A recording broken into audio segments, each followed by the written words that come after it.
सन्माननीय व्यासपीठ, इथे जमलेले माझे सहकारी, यशस्वी सहकारी, मित्रमैत्रिणींनो आणि जे प्रशासनात येऊ इच्छित आहेत ते सर्व माझे मित्रमैत्रिणींनो, नमस्कार. सर्वात पहिल्यांदा मी युनिक अकॅडमीचे हार्दिक आभार मानते की त्यांनी इथे मला बोलायची संधी दिली आणि मुलाखतीच्या टप्प्यावर युनिक अकॅडमीनी खूप छान मार्गदर्शन केलं. त्यांचं रेफरन्स मटेरियल खूप चांगलं उपयोगी पडलं, म्हणून त्यांचे शतशः आभारी आहे. मी माझा थोडक्यात परिचय करून देते. मी डॉक्टर मिताली संचेती, माझं BDS झालं आहे आणि 2013च्या राज्यसेवेच्या परीक्षेत पहिल्या प्रयत्नात चीफ ऑफिसर म्हणून सिलेक्शन झालं होतं आणि 2014च्या राज्यसेवेमध्ये DYSP या पदावर माझी निवड झाली आहे. तर बेसिकली मला हे सांगायचं आहे की माझ्या या यशामध्ये फक्त माझा असा वाटा नाही आहे, तर माझ्या कुटुंबांचा, माझ्या मार्गदर्शकाचा तर वाटा आहेच. त्यांच्याशिवाय मी इथपर्यंत येऊ शकले नसते आणि सगळ्या या क्षेत्रात येऊ इच्छिणाऱ्या माझ्या मित्रमैत्रिणींना हे सांगायचं आहे की आता जरी परीक्षा जनरलाइज झाली असली तरी इकडे यायला आता खूप छान संधी आहे फ्रेशर्सना. म्हणजे इथे स्पर्धा परीक्षेत यायचं आहे, मला आयुष्याची 3-4 वर्षे लागतील असं काही नाही आहे.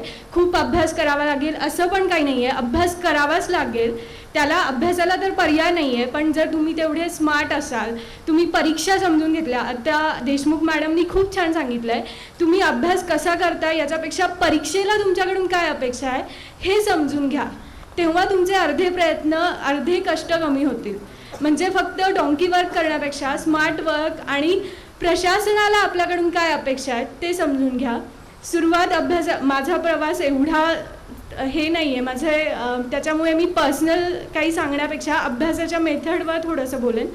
सर्वात पहिल्यांदा परीक्षेचा सिलेबसचं ॲनालिसिस हवं आहे आणि दुसरं क्वालिटी मटेरियल. क्वालिटी मटेरियलसोबत एक प्रेरणा हवी आहे की मला काही करून तिथपर्यंत पोहोचायचं आहे.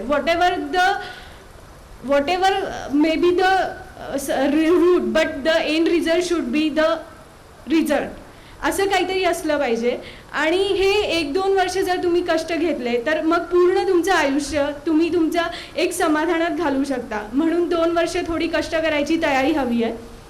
1-2 मी फक्त हे सांगेल की आपण फक्त GSचा अभ्यास करतो, हे करतो, पण आता तुम्ही जर रिझल्टचं ॲनालिसिस केलं तर प्रत्येक गोष्ट मॅटर करते. त्याच्यामुळे जेव्हा तुम्ही मेन्सला अपियर होता, प्रीला अपियर होता, तेव्हा जनरल स्टडीजकडे लक्ष दिलं जातं आणि CSAT फक्त शेवटचे एक आठवडा राहिला की कोणतंतरी पुस्तक आणायचं आणि करायचं. आणि मग असं होतं की एका ठिकाणी स्कोर चांगला येतो आणि एका ठिकाणी नाही, म्हणून मग प्री पास नाही झालं. तर दोन्हीला इम्पॉर्टन्स द्या. GS जनरलाइज्ड असतं, त्याच्यामुळे जर तुमची CSATवर चांगली कमांड असेल तर काही करून तुम्ही प्री निघू शकता.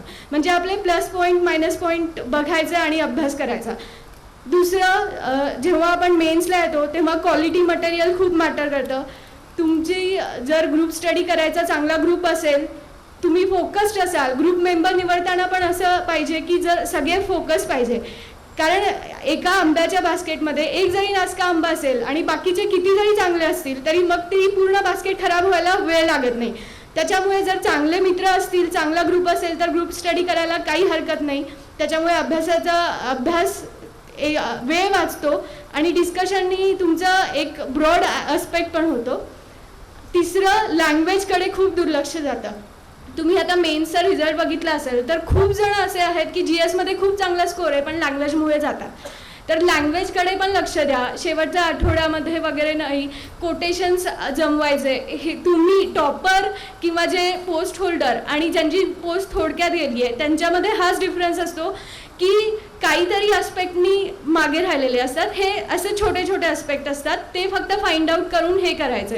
मग आपला पेपर दुसऱ्यांपेक्षा कसा वेगळा होईल? सगळे निबंध तर तोच लिहिणार आहेत, कारण आता ऑप्शन नाही आहे.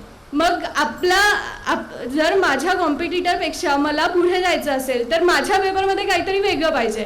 मग असं कोटेशनचे आपल्याकडे एक संग्रह बनवायचा, तो मोल्ड करायचा की कोणताही निबंध आला तरी मी हे कोटेशन टाकेल. मग ते मोल्ड कसं करायचं असे तयारी करा. त्याच्यासाठी ग्रुप खूप कामी येतो, कारण नॉट नेसेसरी जर मी सायन्स स्टुडंट असेल तरी मी लिहिण्यात चांगली असेल, पण मी असं म्हणू शकत नाही परीक्षेत की मी सायन्स स्टुडंट आहे आणि मला आर्ट्सच्या ह्याच्यावर कमांड नाही आहे म्हणून सायन्सवाला. त्याच्यामुळे सगळ्या गोष्टीवर आपण कमांड असली पाहिजे आणि जर आपण तिथे वीक असू तर एखादा सायन्स आर्ट्स बॅकग्राऊंडचा कलिग आपल्याला हेल्प करू शकतो. म्हणून ग्रुपनी हे करा, आपल्यापेक्षा पेपर दुसऱ्यांचा कसा वेगळा होईल त्याच्यासाठी असे छोटे छोटे टिप्स उपयोगी आणा. आणि मेन म्हणजे कन्सिस्टन्सी प्लस स्मार्ट वर्क केलं तर यश मिळणं काहीच अवघड नाही आहे. तुम्ही 1-2 प्रयत्नात, सरांनी खूप छान सांगितलं की जेव्हा तुम्ही अधिकारी होता तेव्हा विचारत नाहीत की तुम्ही किती अटेम्प्ट लावले, पण जर आपल्याला लवकर सुटायचं असेल या सगळ्या चक्रातून तर हे स्मार्ट वर्क केलं तर यश नक्कीच लवकर मिळेल. सगळ्यांना ऑल द बेस्ट. पुन्हा एकदा युनिक अकॅडमीचे आभार मानते, माझ्या कुटुंबियांचे, माझ्या आईचे, आजीचे आभार मानते. त्यांच्या आशीर्वादाने मी इथपर्यंत आली आहे आणि पुढे पण अजून जाईल अशी अपेक्षा करते. Wish you all the best. Thank you very much.